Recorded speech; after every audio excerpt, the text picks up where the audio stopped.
Muito obrigado, Sr. Presidente. Começo por cumprimentá-lo a si e esta comissão, sendo a minha primeira participação nestes trabalhos. E para não perder mais tempo, vou dirigir-me e focar-me naquilo que foi hoje dito aqui e nas questões que aqui tratamos. Começar por dizer que é inacreditável aquilo que ouvimos aqui hoje e com um pendor muito, muito significativo que eu espero que quer as instituições democráticas políticas, quer o Ministério Público, estejam atentos e que esta Comissão faça chegar ao Ministério Público alguns dos elementos que hoje aqui foram revelados e sob juramento aqui indicados. Doutor Frederico, agradeço-lhe a disponibilidade para vir a esta Comissão de Inquérito, em nome do Chega, e a sua disponibilidade para com a verdade e, sobretudo, a sua preocupação com a verdade. Foi exonerado por telefone, já todos percebemos isso, foi acusado de roubo por um Primeiro-Ministro e por um Ministro. Deve ser uma situação inédita em democracia ser acusado de roubo por um Primeiro-Ministro e por um Ministro. E por isso eu gostava de lhe perguntar duas coisas iniciais muito simples. Se recorreu ou não à força física e à violência para se apropriar de um aparelho que pertencia ao Estado e se, o que parece depreender-se daquilo que já nos disse aqui, vai processar o Primeiro-Ministro e o Ministro Adjunto por lhe imputarem condutas criminosas de forma falsa. Obrigado.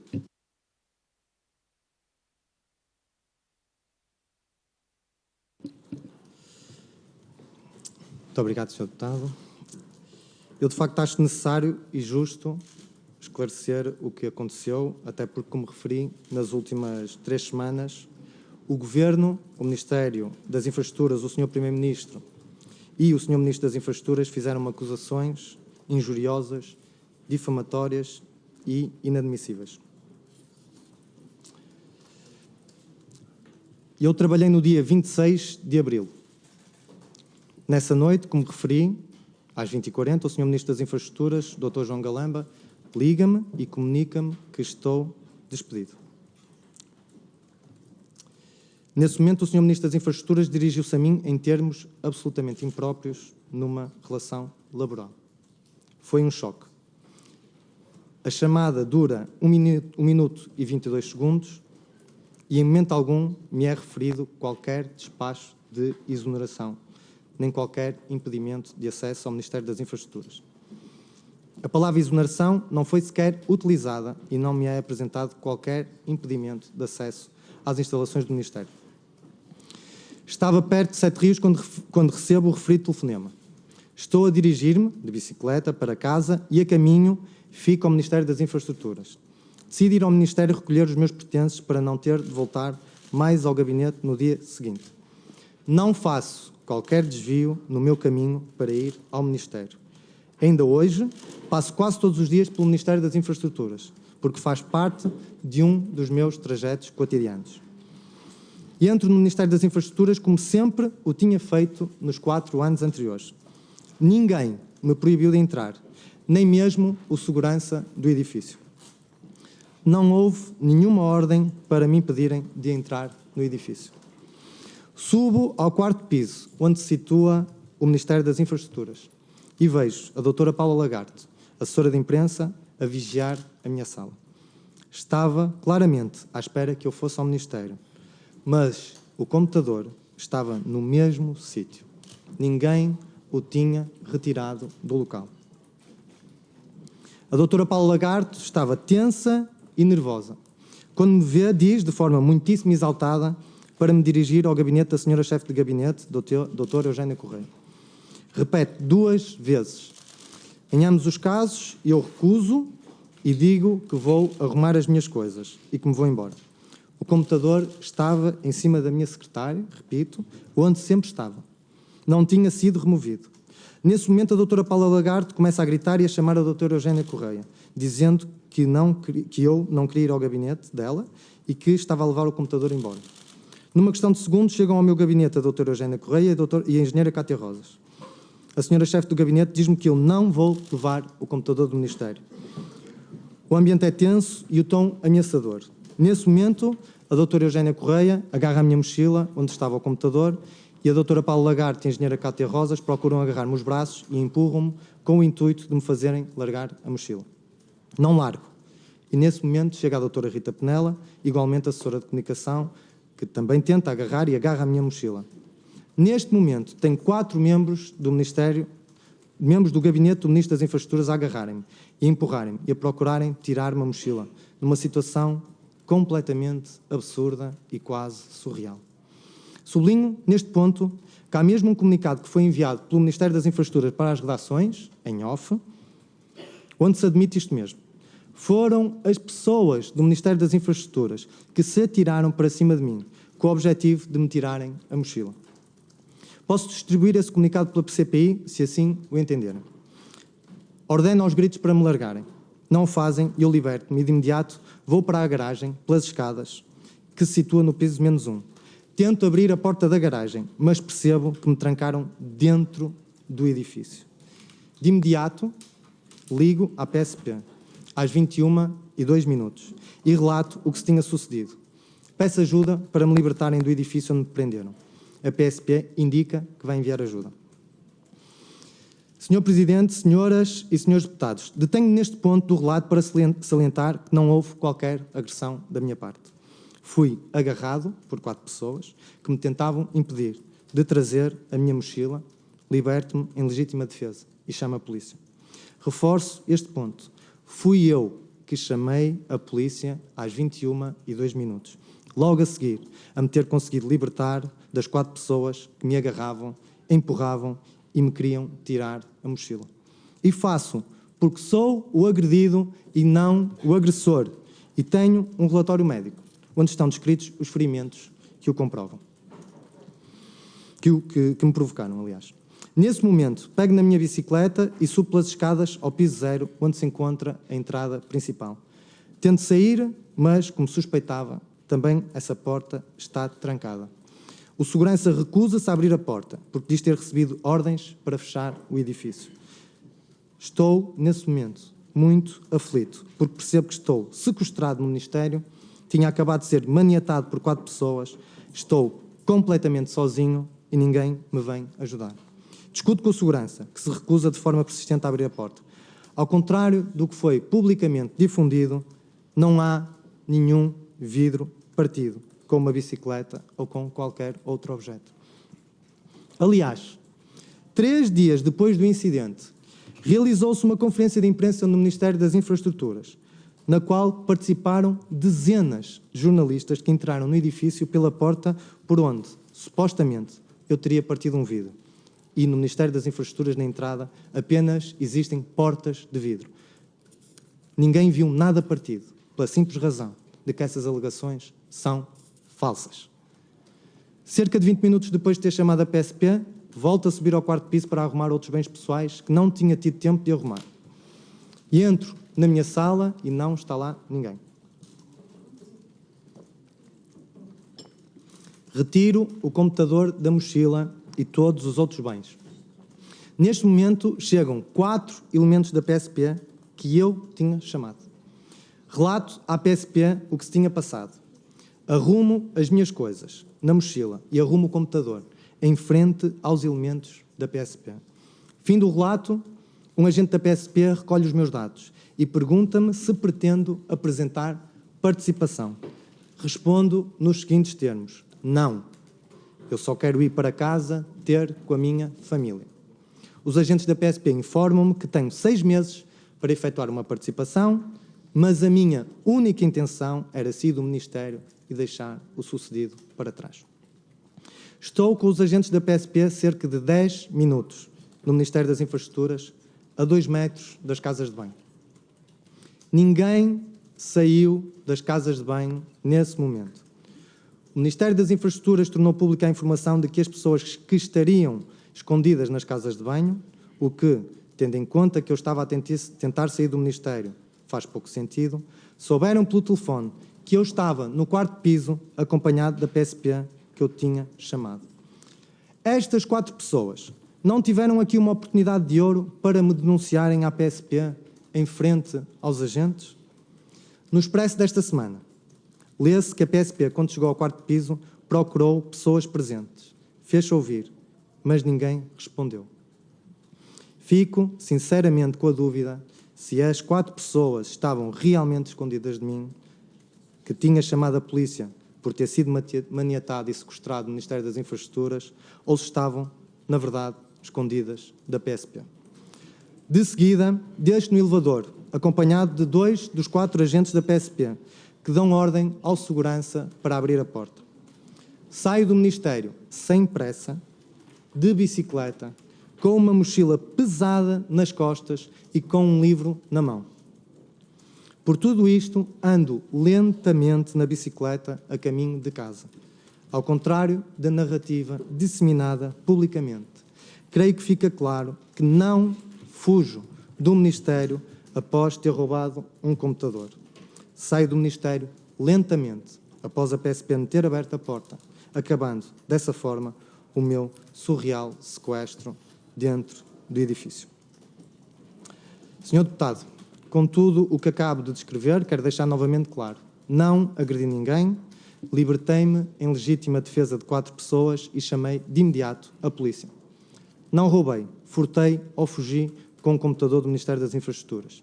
Saí do Ministério na presença da PSP, que eu próprio tinha chamado. Não houve nenhum vidro partido com uma bicicleta ou com qualquer outro objeto, como é facilmente verificável no local. Estas acusações com as quais membros do Governo tentaram manchar a minha reputação são falsas, injuriosas e difamatórias, como o tempo e os factos têm demonstrado nas últimas 3 semanas. A verdade acaba por vir sempre ao de cima e, desta vez, nem foi preciso esperar muito tempo. Obrigado, Sr. Deputado.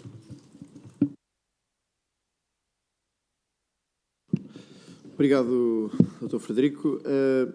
Em relação aos documentos que aqui referiu, nomeadamente ao relatório médico, eu penso que seriam do maior interesse para esta Comissão e a outros que se reportam aos factos que aí relatou. Há aqui um dado que me parece importante.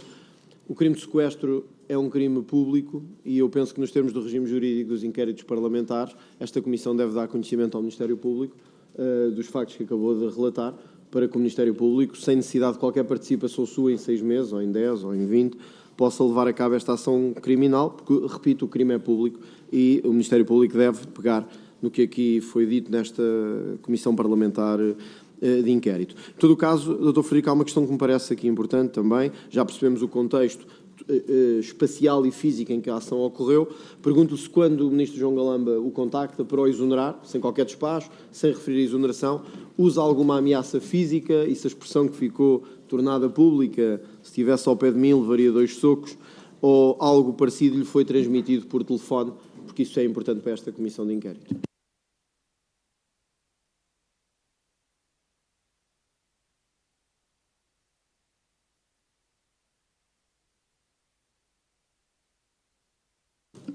Sim, Sr. Deputado, foi isso que aconteceu.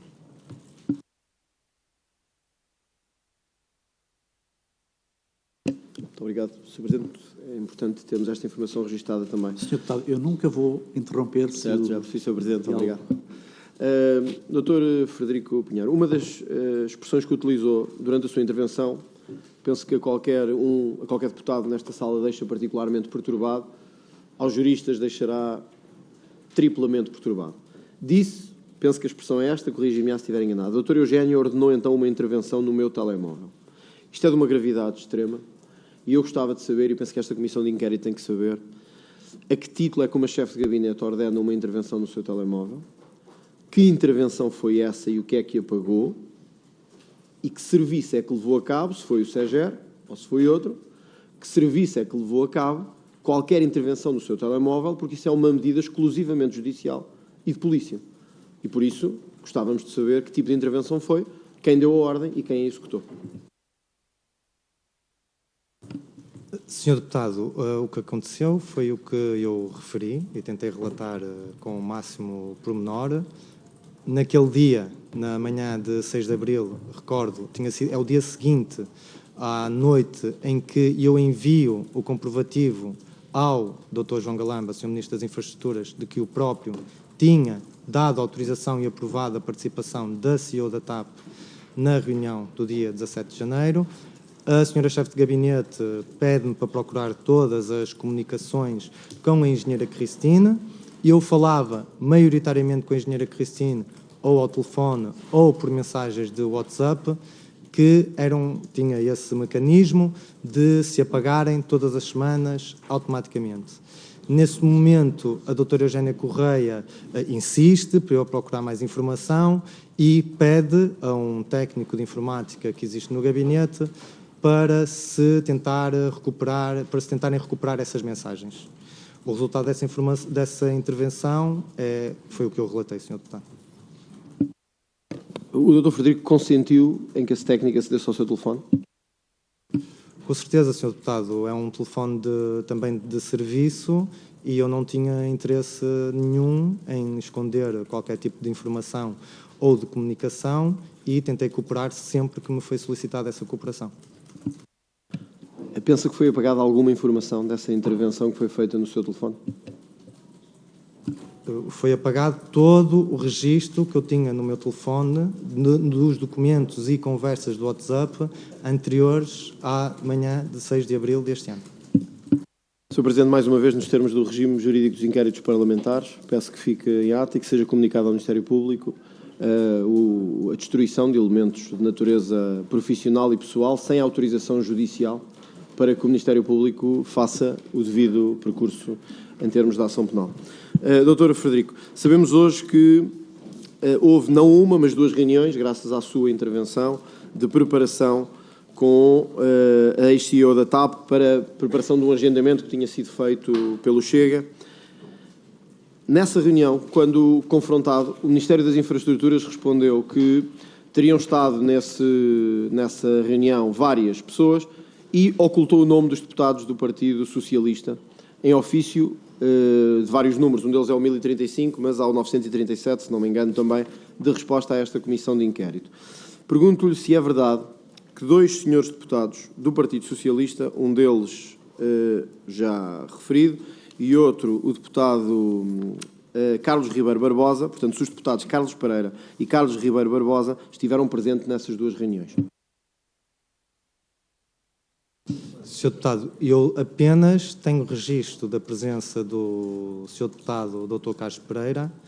Sei que estavam outras pessoas na reunião, para além daquelas que eu registrei nas minhas notas, mas, na verdade, eu apenas tirava notas dos principais tópicos das reuniões e se mais algum deputado do Grupo Parlamentar do Partido Socialista esteve presente, não teve qualquer intervenção nessa reunião.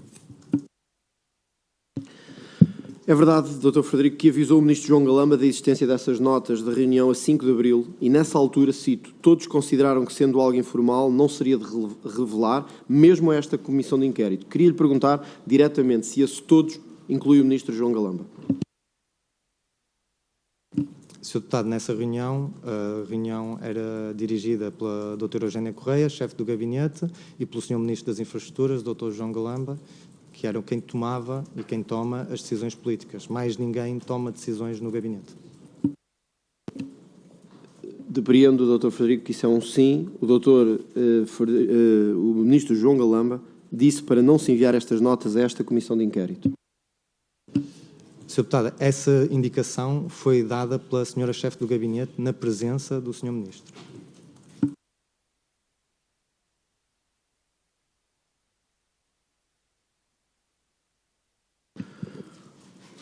Na sua perspectiva, e aqui gostava de perceber a sua perspectiva porque da sua intervenção foi uma questão relevante, a razão do Sr. Ministro das Infraestruturas para não querer revelar, para que as notas não fossem reveladas, foi o que levou a que pedisse ao SIS para tomar intervenção, para que fosse mais rápido, mais célere e poder acautelar que essas notas não seriam tornadas públicas?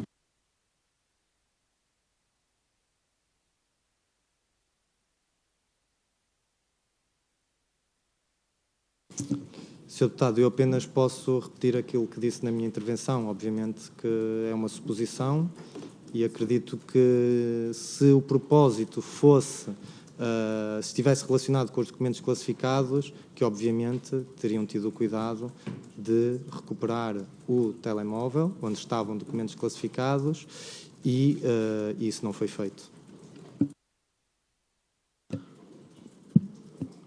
Há pouco, na sua intervenção, referiu-se a um aspecto, outro, que me parece particularmente importante e relevante. Isso fui ameaçado pelo SIS. Sei, Sr. Presidente, e conheço os limites que esta Comissão tem nessa matéria, mas tenho que lhe perguntar isto, Dr. Frederico. Quando foi contactado, quem o contactou e como se apresentou? Quando alguém o contactou para recuperar o aparelho, é verdade ou não que lhe disseram que estava a haver muita pressão política para o recuperar? E cito, era melhor resolver as coisas a bem do que a mal. Foi assim que o contactaram e foi assim que o Serviço de Informações chegou a si? Senhor Deputado, permita-me uma intervenção, e o tempo vai parar, e com tranquilidade. Para poder fazer alguma pedagogia, até peço que me ajude a fazer alguma pedagogia a todos os senhores deputados sobre esta matéria. Todos, com certeza, estamos interessados naquilo que é o dever de transparência e de verdade que os nossos cidadãos merecem. E é evidente, para que isso aconteça, é necessário, obviamente, objetividade. Eu diria até que a melhor forma de honrarmos este Parlamento é respeitarmos quem nos elege, que são, de facto, os portugueses, e sermos o mais objetivos possível, não perdendo tempo com acessórios e indo ao que, de facto, é fundamental e que é o objeto desta Comissão. Eu diria que, em primeiro lugar, se me permite, tudo aquilo que seja a apreciação da conduta dos agentes intervenientes, isto é, dos senhores ministros, dos senhores secretários de Estado, dos senhores adjuntos, mesmo em correlação com aquilo que se cruza com o SIS, obviamente que sim. Obviamente que há abertura para se perguntar.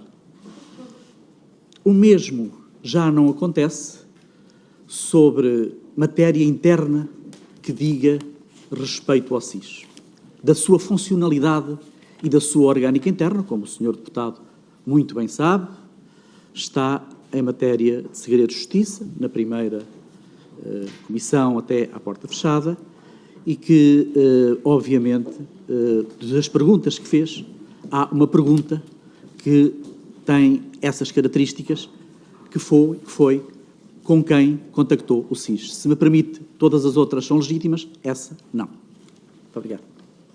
Sr. Presidente, perfeitamente de acordo. Retiro a questão a quem o contactou e pergunto-lhe se esse quem o contactou, que não vamos saber agora quem foi, referiu que estava a haver muita pressão política para recuperar o aparelho e era melhor resolver as coisas a bem do que a mal. Sr. Presidente, Sr. Deputado, eu tenho aqui, de facto, uma explicação e um relato do que aconteceu naquela noite. Passarei a ler o texto que preparei sobre este tema. Se achar necessário interromper a minha leitura a qualquer ponto, em qualquer ponto agradeço que me indique pelas razões já enunciadas. O contacto com o SIS começou após eu enviar, às 23h02, um e-mail ao SEGER, ao Ministério das Infraestruturas, ao Ministro das Infraestruturas e à Senhora Chefe do Gabinete a disponibilizar-me para entregar o computador e o meu telemóvel de serviço. Às 23h05, recebo uma chamada de um número desconhecido e não atendo. Às 23h11, nova insistência. Decido atender. A pessoa que fala comigo é um homem que se identifica como agente do SIS. Refere que me está a ligar por causa do computador e da informação que lá está dentro. A minha primeira reação é de choque e de incredulidade. Obviamente que desconfiei que pudesse ser uma mentira. Nunca imaginei ser contactado por alguém do SIS. Proponho ao agente eu ligar para a sede do SIS e dar uma palavra código a quem atender. O agente depois ligar-me de volta com o código, confirmando assim, desta forma, o facto de ser realmente do SIS.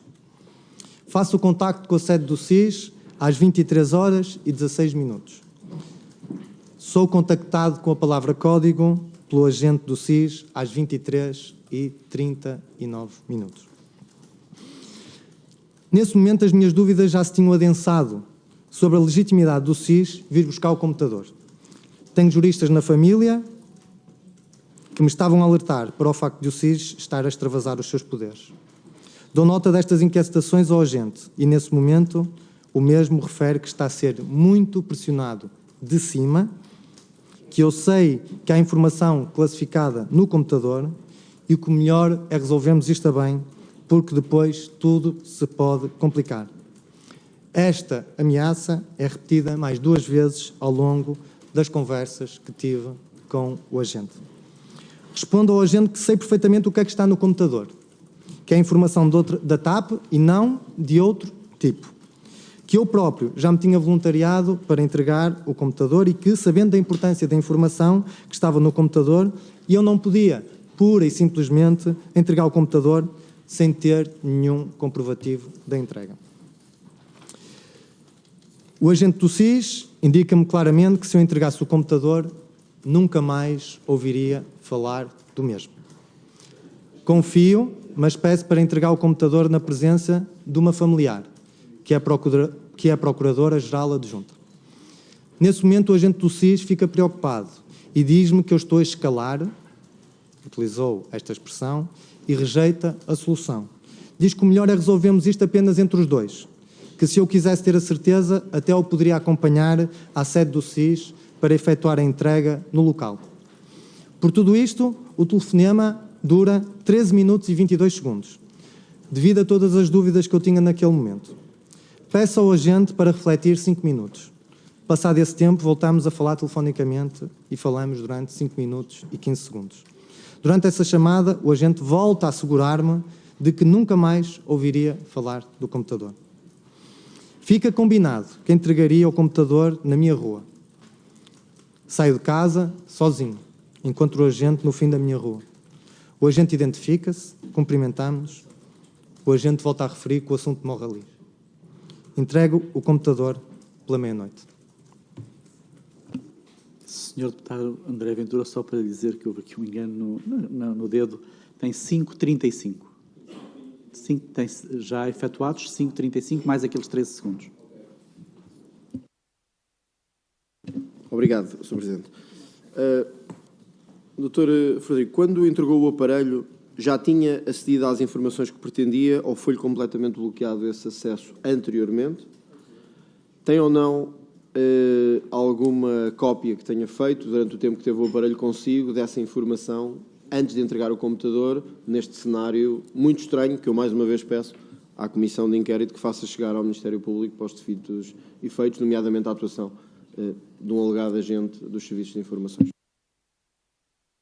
Sr. Deputado, imagino que se esteja a referir aos documentos classificados, certo? Correto, pronto. Os documentos classificados, como referi, foram por minha sugestão e não estavam apenas no computador. Estavam também no telemóvel.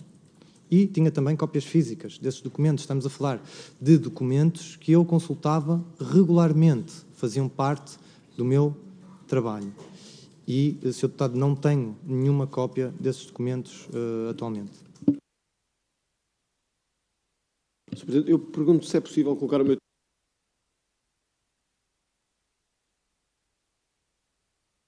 Sr. Frederico, 2 últimas questões que me parecem especialmente importantes.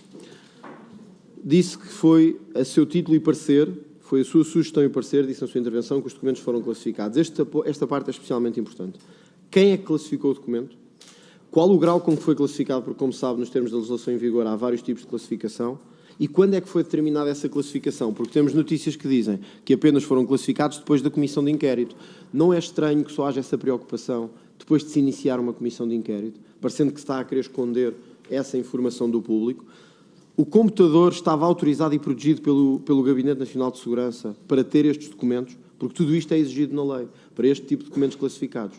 Portanto, quem o classificou, depois do seu pedido e parecer, qual foi o grau dessa classificação? Porque soubemos por notícias, que inclusive o SIS dizia não saber o grau da confidencialidade destes documentos, soubemos por notícias, e quais os trâmites que esse processo teve. E se o seu computador, esse computador, estava autorizado e preparado, porque há uma série de situações que têm que ser preparadas, para acolher essa informação. Pois, caso contrário, poderíamos estar perante outro crime, a par de outros que já tivemos aqui conhecimento hoje.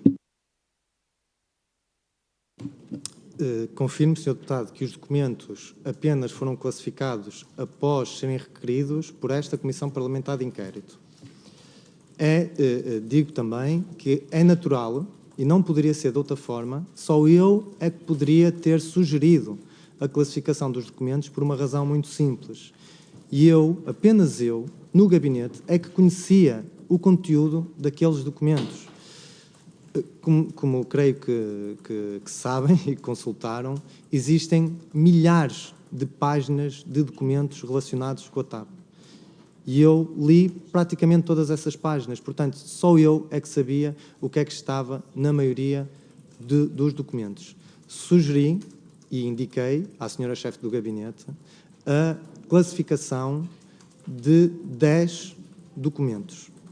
E assim foi feito. Aliás, deixe-me dizer, feito de uma forma exemplar pelo próprio Ministério das Infraestruturas. Se bem me recordo, creio que inicialmente chegaram aqui alguns documentos que tinham sido autoclassificados por algumas entidades sem nenhum poder legal, e esse erro não foi cometido pelo Ministério das Infraestruturas. Em relação ao grau de classificação, Sr. Deputado, eu não tenho registro do grau de classificação. Eu participei na reunião, com a senhora chefe de gabinete e 2 militares, aliás, 3 militares do Gabinete Nacional de Segurança, onde se discutiu o grau de classificação dos documentos, mas, segundo sei, eu creio que a própria Comissão, sabe qual é o grau de classificação desses documentos, porque os documentos foram enviados com as devidas reservas a esta Comissão Parlamentar de Inquérito. Obrigado. Dr. Frederico, há uma questão que eu gostaria de enfatizar aqui, pedir-lhe uma resposta também clara. Se o computador, não o seu, ou melhor, o computador, o tal computador, estava ou não autorizado e protegido pelo Gabinete Nacional de Segurança para este efeito, porque esta é uma questão particularmente relevante do ponto de vista legal, se este computador estava preparado para acolher esta informação. Sr. Deputado, tal como referi na minha intervenção inicial, os documentos não estão apenas num local. Os documentos não estavam apenas no meu computador. Estavam, por exemplo, no meu telemóvel, estão no sistema de arquivo do Ministério das Infraestruturas, estão naturalmente no Ministério das Finanças, na própria TAP e alguns na Comissão Europeia. Portanto, há vários locais onde os documentos se encontram, sendo que, segundo nos foi informado pelo Gabinete Nacional de Segurança, os documentos classificados são as versões impressas que foram enviadas a esta Comissão. Tanto quanto é do meu conhecimento, havendo documentos classificados e, sobretudo, em certos níveis de classificação, os aparelhos que os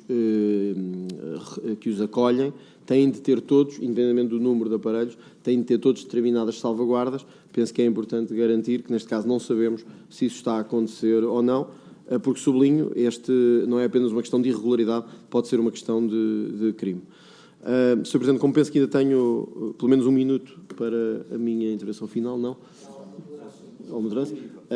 Uma última questão que tenho, Dr. Frederico, é a seguinte.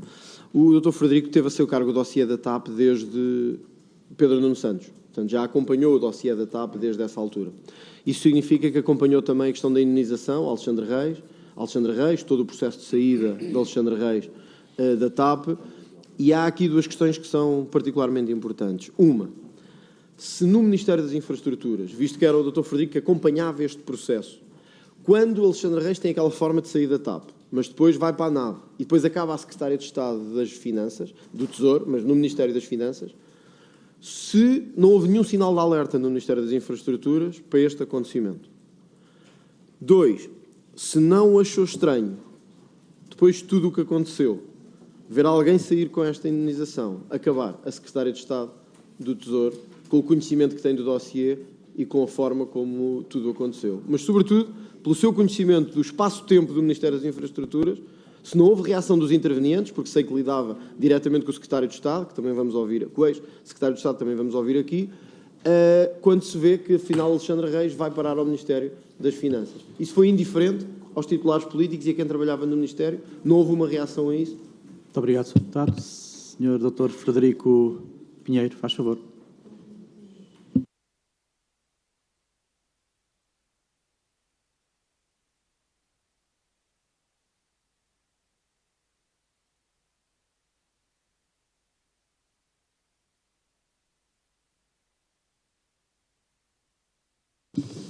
Sr. Deputado, esse processo foi decidido a um nível político ao qual eu não tinha acesso, portanto eu não participei no processo de saída da engenheira Alexandra Reis da TAP.